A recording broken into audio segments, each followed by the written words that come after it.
Hello everyone, and welcome back to another video of a painting done in Procreate. This time I'm going to be painting the blue macaw that you see here, so let's get started.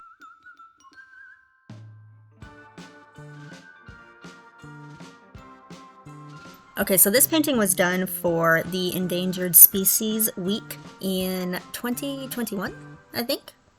I don't believe I actually did one in 2022, so this painting is a little bit old. But the Endangered Species Week is a art challenge that is hosted every September, I want to say September, where you focus on a specific species per day, and you paint or draw or whatever your artistic medium is, you create something highlighting that species, and hopefully in your post bringing awareness or talking about their struggles or their plight as an endangered species. For this day, I chose the blue macaw.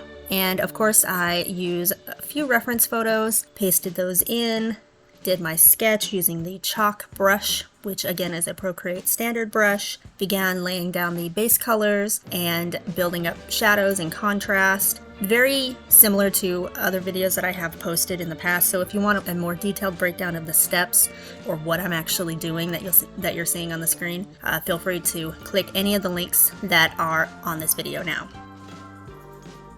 Doing art challenges like this is really fun.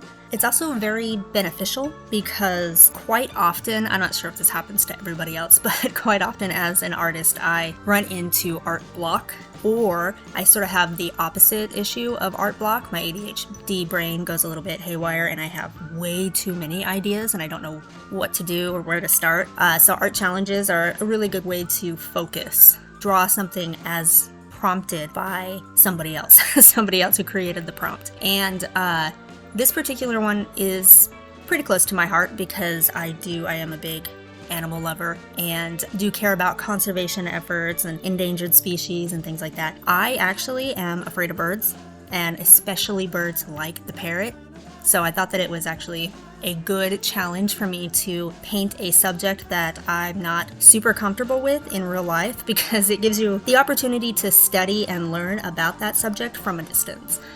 This painting didn't help me get over my fear of birds. I still have no interest in being in the same room with one, but it still gave me a better appreciation for their beauty and honestly for feeling sad for as much as I'm afraid of them, I don't hate them. I don't think that there's any reason that they should be endangered, and bringing awareness to that particular issue I think is always a worthwhile venture. So you'll see here I wanted to do something with a background. A lot of the times when I'm doing painting, I paint in what I call a watercolor style in Procreate, and a lot of the times the backgrounds that I do are just abstract, loose, like watercolor washes, but I wanted to do something that had a little bit more substance to it, sort of put the macaw in their actual environment, and it also gives a good contrast, something for the bird to stand out against. I think that if I had just done a solid dark green background or a abstract sort of watercolor wash that was in a green, I don't think it would have been as effective visually. Even this is, a little bit more of an abstracted way of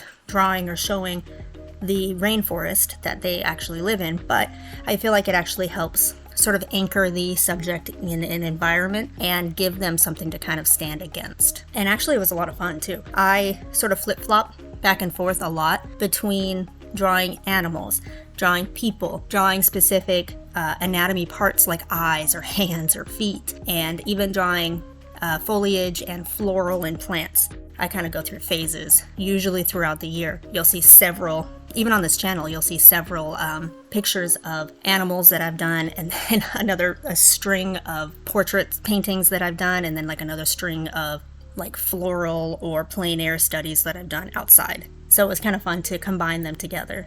But I'm going to go ahead and let you enjoy the rest of this video, and this is going to be the last video from me for 2022, so I hope everybody has a fantastic end of the year and a good new year. I'll see you in 2023.